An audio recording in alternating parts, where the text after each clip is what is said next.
If I ask you that, how is George Bush? Is he good or bad? You will say he's not good. For example, I will chop off the knot and it will sound George Bush is good. When I show you your own recording, you say, oh, by slip of the tongue I said he's good. Actually, you didn't say that. You said he's not good. I chopped off the knot. I'll show you, see, this is, brother, you have said he's good. So you will say, okay, it was slip of the, it wasn't slip of the tongue. You wanted to say he's not good. I chopped off the knot and it sounds like he's good. So this is the media plays games. So we as Muslims, what we should do, that we should know our religion very well. We should know our deen very well. And when anyone replies, we should not be swayed by how they portray Islam. And to judge Islam, we should go to the authentic sources, the Quran and the Sahih Hadith. We should not look at what Muslims do or what the Muslim society does. To judge Islam, I'm not going to judge Islam by what the people in India are doing, or Pakistan, or Taliban, or Saudi. I'm going to judge Islam based on authentic sources, the Quran and the Sahih Hadith. So this strategy we use. And when the media portrays something, we should know how to turn the tables over. See, now the person won't ask two questions. He only asks one question. Why? Because my first answer only was the thing he didn't expect. He didn't expect me to say that I'm proud of my country. He thought I will say I'm not proud of my country. I'm really proud of my country, not that I'm telling a lie. I'm proud of India. And that is a battlefield where a mujahid, jihad means striving. You know, by my name, Nayak, in Sanskrit, Nayak means a warrior, a hero. So by name, I'm a mujahid. I have to be in the battlefield. I have to do my job. Therefore, I want to live in Bombay. People said, come here, come there. People are giving me, they're giving me offers to stay in different countries. Your life is in danger. I have to be in the battlefield. That's my battlefield. I love my country for many reasons. For many reasons. Alhamdulillah. And I'm proud of that. So therefore, a Muslim should be trained in the media when they reply to turn the tables over. Hope that answers the question. Jazakallah. Yes, sister. Assalamu alaikum, Dr. Nayak. Since I'm in the media, I think this is a very relevant question which at times has come across our mind. I'm the editor of a trade journal in Dubai. This is pertaining to actually the Al-Qaeda organization and Osama bin Laden. All of us know that when he was fighting the Russians and he was fighting communism and what they did in Afghanistan, he was the hero of the masses. Now, many years down the line, this particular hero has turned into a monster. We're all aware of that. Now, my particular statement is this. Journalism is supposed to be objective. It is just supposed to report what you see. You're not supposed to infer anything. You're not supposed to come to any conclusion while reporting. And here, the Western media, they created the rules and they're breaking the rules. This is exactly what is happening, and the thrust of your lecture during these 2-3 hours was exactly the same. They changed the rules and play with the rules. How can we, as Muslims, as peace-loving Muslims, draw the attention of the world to this thing which is happening? Like, for example, let me give you something. All the ills of the world, all the violence is blamed on Al-Qaeda, and we have heads of state giving irresponsible statements like such and such a thing, it's by Al-Qaeda. How do you think, as peace-loving Muslims, we counteract something which we see as which is not? I'm again talking about the rules of journalism. There is inference, there is opinion. These things should be separate, but they are being mixed in the news and being given to us. They are being dished out on a platter for the world exactly to believe what they believe, and that Islam is a terrorist religion. Do we have some certain hadith, or do we have some guidelines to show us the road and to show us the path as to what to do now? Asked a very good question. She's in the field of journalism, and she said that previously Osama bin Laden, when he fought with Russia, he was a hero, and Osama bin Laden was created by the Americans. And later on, when he goes against the Americans, he is called as a terrorist. And as she rightly said, in the rules of journalism, they have to report objectively.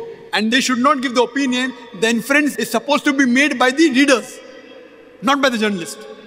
This is a rule, but rules are made to be broken. In America, Freedom of speech, freedom of speech. According to me, the least freedom of speech is in America. Freedom of speech, you can speak as long as it doesn't hurt them. If you don't speak against me, you can speak what you want. But if you speak against my interest, then maybe the CIA will catch you. So according to me, it's only a big farce. It's a hogwash. Freedom of speech. Regarding a question, how should we respond?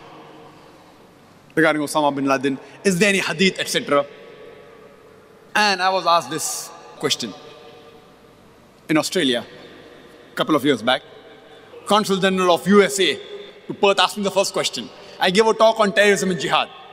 He asked me, Brother Zakir, do you agree Osama bin Laden is a terrorist? He asked me. First question.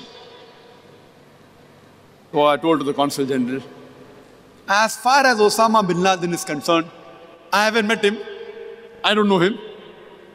I'm neither his friend, neither am I his enemy. I don't know. I cannot base my judgment on what I see on the news channels, on BBC, CNN.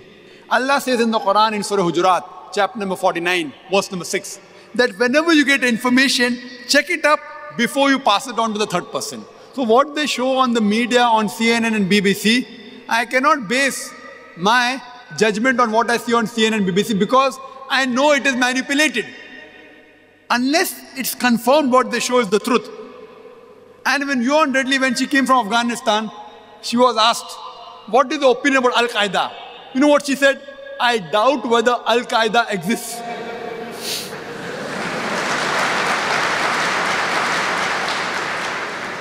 So, if you're going to base on what they show about Osama bin Laden and CNN and BBC, I cannot give my judgment.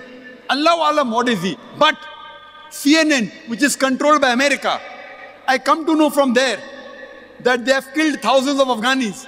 They have attacked Iraq from their very channel.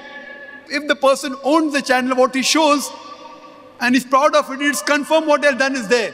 So if you ask me, who is terrorist number one? According to me, it is George Bush. This I have mentioned and came as headline in the statement that Dr. Zakir Naik says he's a fundamentalist and he calls George Bush as terrorist number one. Headlines in the papers of Australia. Do you know there was a survey done recently? Recently there was a survey done in the University of Chicago. They did a survey and they gave names of three people. Three people. Number one, Osama bin Laden. Number two, Saddam Hussein. Number three, George Bush. And they did a survey in different countries, different cities, different states. That who do you consider, among Muslims and non-Muslims together, even non-Muslims, who do you consider terrorist number one? The answer was the same. The answer was common, it was George Bush. The lowest percentage was 74%. 74% of the people said George Bush was number one, and the highest was 78% said that George Bush, according to them, was terrorist number one. Not me. Fine. Maybe I was one of the few people who was vocal. People normally get scared to speak. Regarding the hadith, our beloved Prophet Muhammad said that if you see something wrong, stop it with your hand. If you cannot stop it with your hand, stop it with your tongue. If you cannot stop it with the tongue, the least you can do is curse in your hearts. And then you will be the lowest level of mu'min. So I am very vocal. I speak the truth. Those people who Allah has given the power to stop with the hand, if they don't stop, Allah will question them. At least Allah has given me the power to speak. So I'm speaking at least. I've said the same thing in UK, in front of the chief of the police, in front of the mayor. I've said in USA, I've said in Australia, I've said in Malaysia. But I say it with hikmah. With hikmah. With hikmah I say it. So if Allah has given the power to speak, if I try and say, oh, I don't, Allah will take away this power. Allah will take away the power of mine to speak. The least you can do is curse in your heart. And today the non-Muslims are saying, leave aside Zakir Naik, the majority of the non-Muslims today, according to a survey done by University of Chicago in USA, they say that George Bush is number one. And if you go on the internet, there are statements, I'm not saying right or wrong, they say that what happened on 11th of September, it was an inside job. some of the theories say that George Bush did it himself.